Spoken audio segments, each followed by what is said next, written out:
Assalamualaikum warahmatullahi wabarakatuh. Perkenalkan, nama saya Nura Al-Fatihah, nomor urut 15 dari kelas 11 Gregor Mendel. Saya akan mempresentasikan uji kompetensi bab 2 tentang sistem dan dinamika demokrasi Pancasila. Yang pertama, apa yang dimaksud dengan demokrasi? Demokrasi adalah bentuk pemerintahan di mana semua warga negaranya memiliki hak setara dalam pengambilan keputusan yang dapat mengubah hidup mereka. Yang kedua, jelaskan macam-macam demokrasi. Yang pertama, berdasarkan titik berat perhatiannya, demokrasi dibedakan menjadi 3. Yang pertama, demokrasi formal, yaitu suatu demokrasi yang menjunjung tinggi persamaan dalam bidang politik tanpa disertai upaya untuk mengurangi atau menghilangkan kesenjangan dalam bidang ekonomi. Yang kedua, demokrasi material, yaitu demokrasi yang dititikberatkan pada upaya menghilangkan perbedaan dalam bidang ekonomi, sedangkan persamaan dalam bidang politik kurang diperhatikan, bahkan kadang-kadang dihilangkan. Yang ketiga, demokrasi gabungan, yaitu bentuk demokrasi yang mengambil kebaikan serta membuang keburukan dari bentuk demokrasi formal dan material. Yang kedua, berdasarkan ideologi. Demokrasi dapat dibedakan ke dalam 2 bentuk.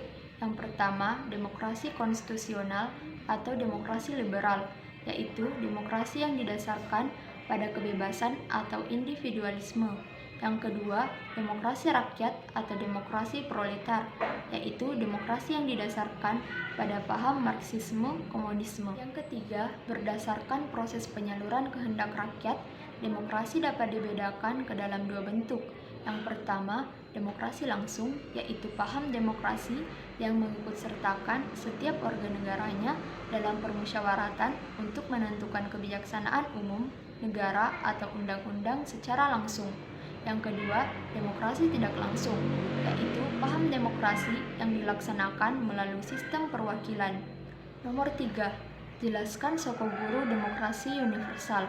Sokoguru universal adalah pilar-pilar yang merupakan fondasi untuk membangun suatu sistem yang demokratis serta menegakkan berdirinya demokrasi.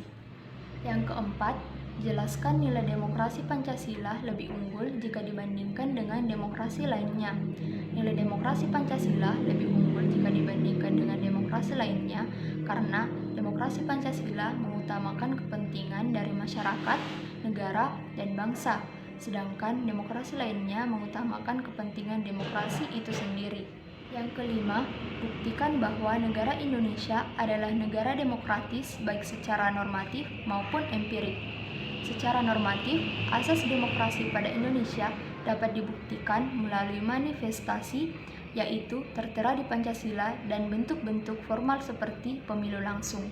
Sedangkan secara empiris, pembuktian bahwa Indonesia merupakan negara demokratis dapat dilakukan dengan menguasai sejarah keberlangsungan politik praktis negara ini. Yang keenam, kemukakan prinsip-prinsip yang perlu dilaksanakan untuk mewujudkan kehidupan yang demokratis. Yang pertama, menghormati dan mengakui bahwa setiap manusia memiliki hak asasi. Yang kedua, selalu mengambil keputusan berdasarkan musyawarah. Yang ketiga, dalam kehidupan bernegara, demokrasi akan terwujud jika sistem peradilan yang ada bersifat independen, terlepas dari kecondongan dan pengaruh kepada pihak manapun. Yang keempat, melaksanakan pemilihan umum untuk menentukan pemimpin negara maupun wilayah di bawahnya. Kelima, meletakkan kekuasaan tertinggi pada rakyat. Keenam, menyeimbangkan kewajiban dan hak.